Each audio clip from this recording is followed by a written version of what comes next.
Chard, you're part of the creative ba? Anong part mo? Bilang artista lang ba? Ano ka dito sa show na to? Yes, kung binubuo yung kwento ng The Iron Heart, actually, sa totoo niyan, matagal nang nakaline up itong storyline na ito. At parang nagkaroon ng ilang evolutions na rin yung storyline. And thankful ako kay Miss Des at sa lahat ng bumubuo ng Iron Heart. Dahil syempre hinihingi rin nila yung inputs ko, yung ideas ko, and we try to be a collaborative team.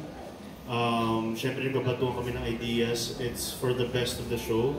And yung buong cast and yung buong creative process has been very collaborative.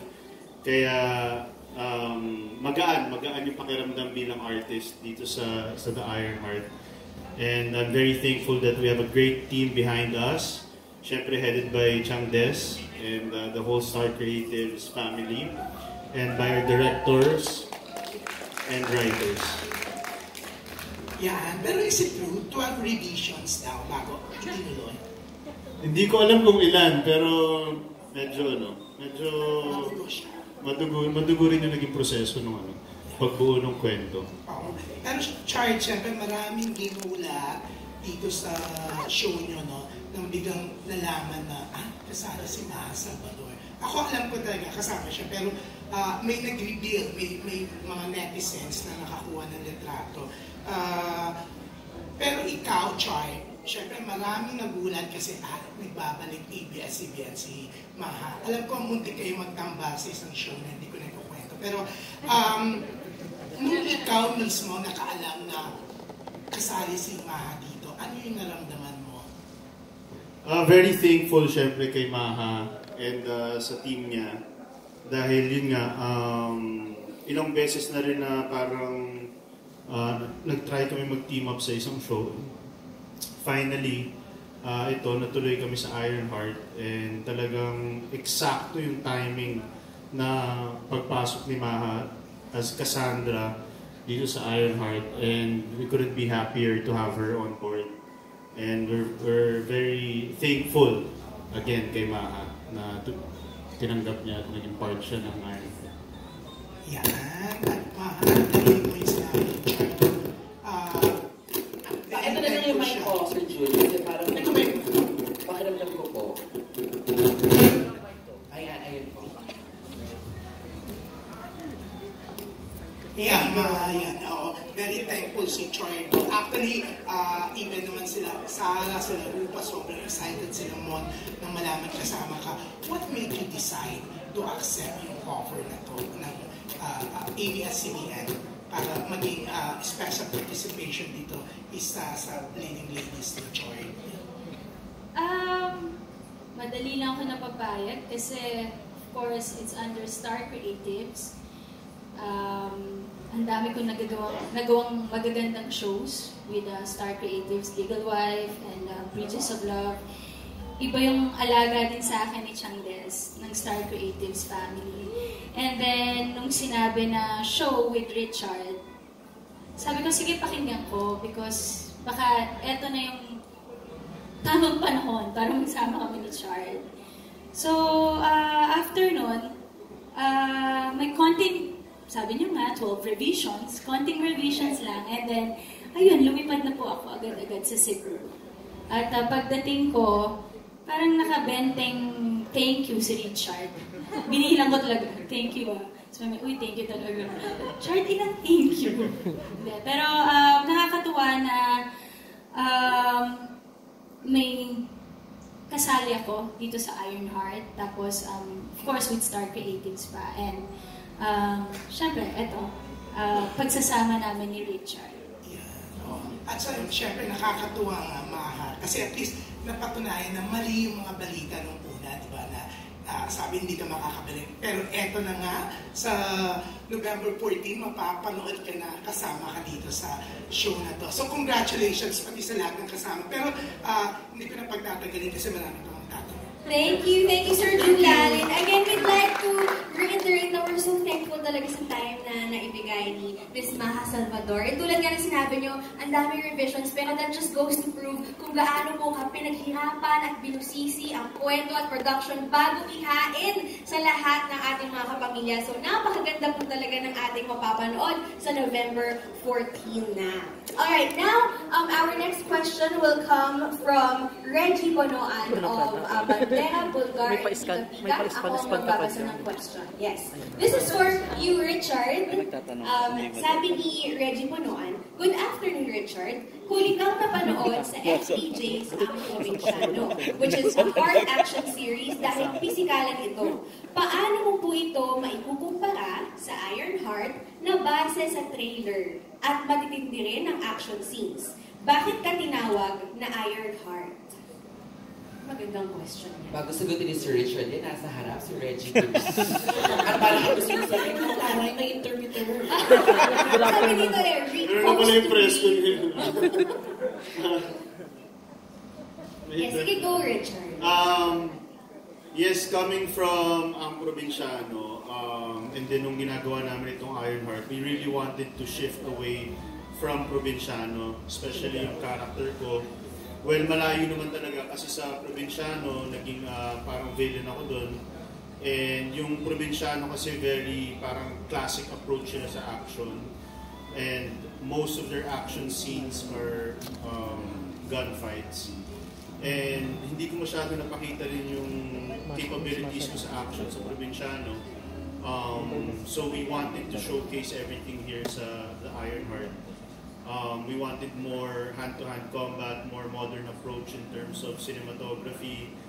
And, you know, I have the best team behind me, headed by Direct Lester, our action director, and his group 360. And we really wanted to show something different in terms of action. And yun nga, maraming matagal na ako hindi napapanood na gumawa ng action na ganito. And we wanted to showcase that again sa ating audience. Kung bakit ako tinawag na Ironheart, mapapanood niyo yan simula sa November 14.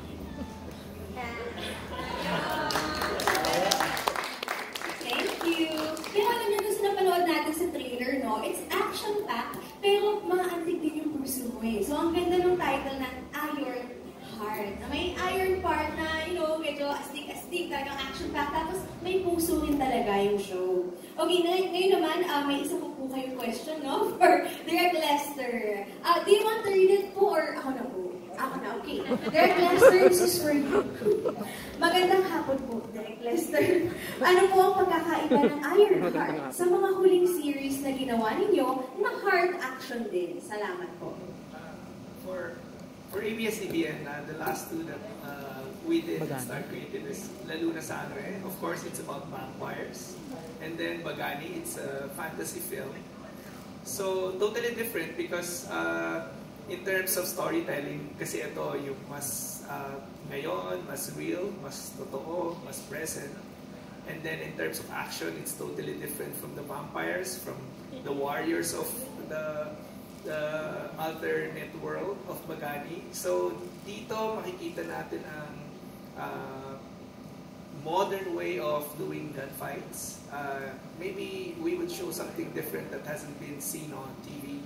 How a gunfight is being done by of course, our pegs are the Hollywood films.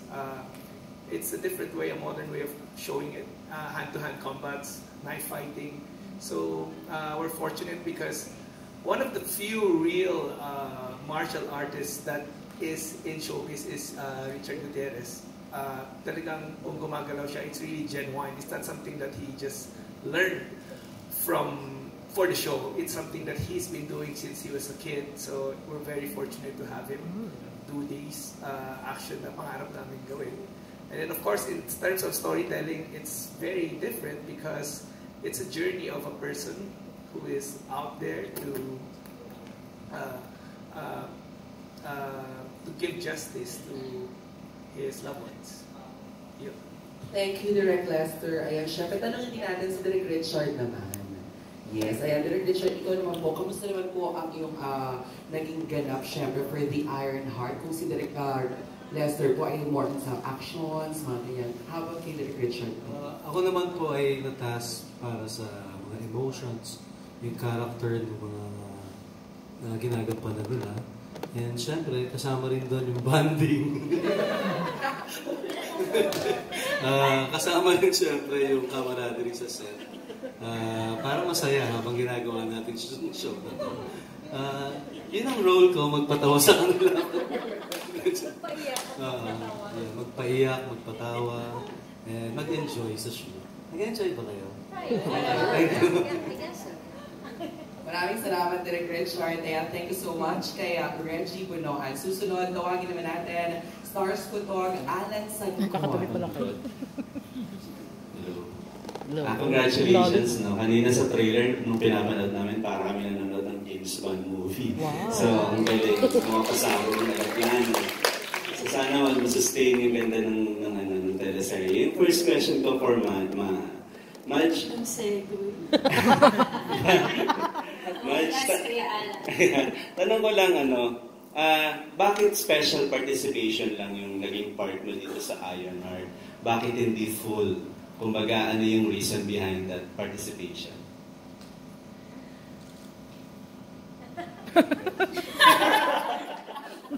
Sabi siyang Des, Kuya Miko. Ayan. Sige, ikaw na lang, Kuya Miko. Sagot po ako for Maj. Actually, yun nga, it's a special role. Talaga, nasan ba si Kuya Alan? Ayun, it's a special role talaga. And we felt that for that special role, we need a special woman. So we know that Maha's very busy. Diba? She has a lot of engagements. And we're so happy that she accepted that role. Good siya. Thank you. Thank you. Naniwala ko siya. Pero sayang naman. Pero okay lang. At least special woman. Diba? Yan yung word.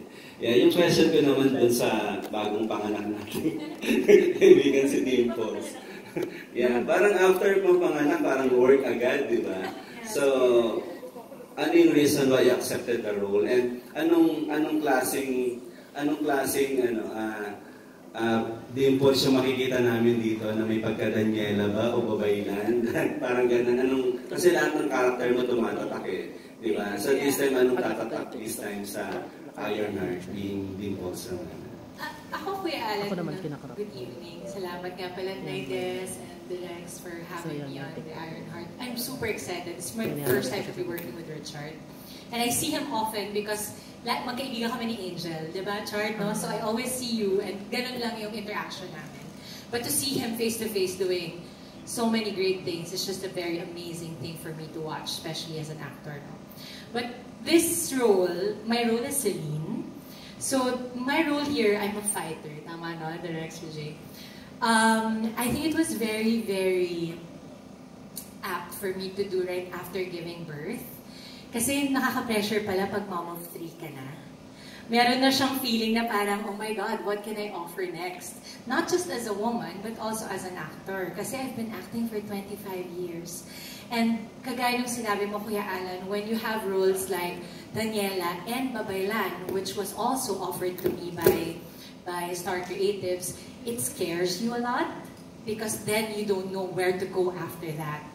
But when you get an offer as good as Celine, which is a fighter here, and you just don't know whether she's good or bad, you don't know just yet. Plus, it empowers me also as a woman, as a mom, kasi dito makikita mo nagpa-fighting scenes ako.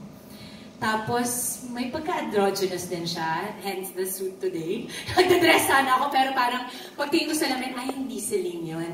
Ito yung Celine. So, just to give you a quick glimpse of that. Plus, ngayon kasi, di ba, alam naman natin that men really fight and they fight really well. But now, parang we wanna also show that we can fight like girls. And when we say fight like a girl, we say fight like a girl. So parang I just want to be able to do something like a character of some sort. And also when it was presented to me, parehong presentation as Babaylan. When I came in as Babaylan Gloria of Bagani, I was not part of the original cast.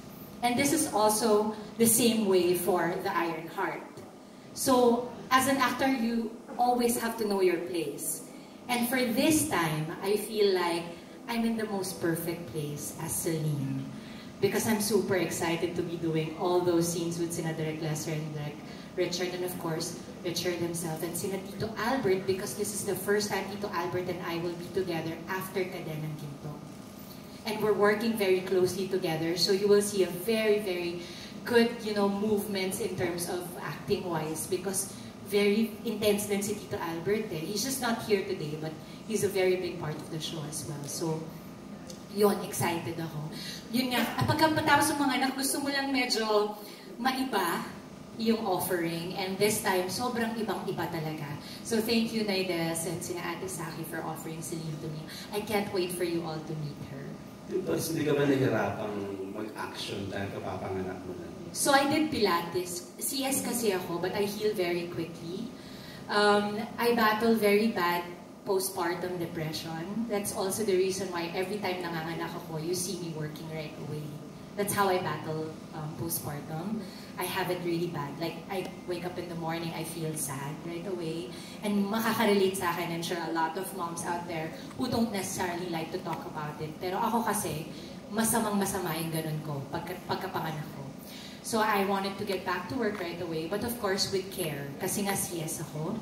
So I did Pilates first, and then now I'm doing Muay Thai in BMA Center in Alabang. And then recently, I've been also doing tennis. So slowly but surely, tsaka with guidance naman nila, Direk Lester and his team, I'm sure. Nung nagbababaylan kasi ako, nagpa-fighting ako, pero yung fighting ko kasi yung sumasayaw eh. Dito parang wala naman.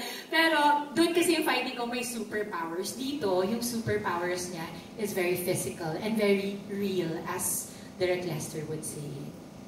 Congrats din po. Thank you, Kuya. Yung last question ko for Sue. Hi, Sue. Congrats, Sue. Tanong ko lang, after the success ng Broken Marriage Vow, parang nakita namin, ganun din rin ba ka-daring yung gagawin mo dito sa Ironheart na... Mas daring. Charot! Hindi naman. Daring ba yung ginawa ko sa Broken Marriage Vow? Parang, dito, ibang version naman to ni Sue na makikita nyo. As I do my projects, I really make sure na iba-iba talaga yung ginagawa ko. Kasi, syempre, growth ko din yun as a person, as an actor, na to put in myself in different, kinds of shoes. And, I think na siguro masusurpass pa yung pagka-daring naman. Because not only the outfits, nakita nyo naman sa trailer kanina, ibang-iba talaga yung role, ibang-iba yung upbringing, ibang-iba talaga yung core ng character ni Venus. Sorry, si Venus po yung character ko dito. So, yeah, it's a very, very different role for me to play this time around. Congratulations, everyone. Thank you. Maraming salamat, Kuya Alan. Teka, bago tayo mag-proceed sa next question, kanina ay, narinig, sir. Ayan, okay. Hindi siya fantasy. Sorry, sir. Tulog ko. Hindi siya fantasy, pero I would say na it is larger than life. Because hindi siya, may element, like all action adventure movies, di ba, or shows, it reference niya yung totoong buhay. So, particularly for Ironheart, hindi siya fantasy, wala siya. Pero meron siyang elements that could be larger than life and just to keep the show entertaining and to give the audience a different experience. Sorry, sir. Sorry. Thank you, sir. Maraming salamat.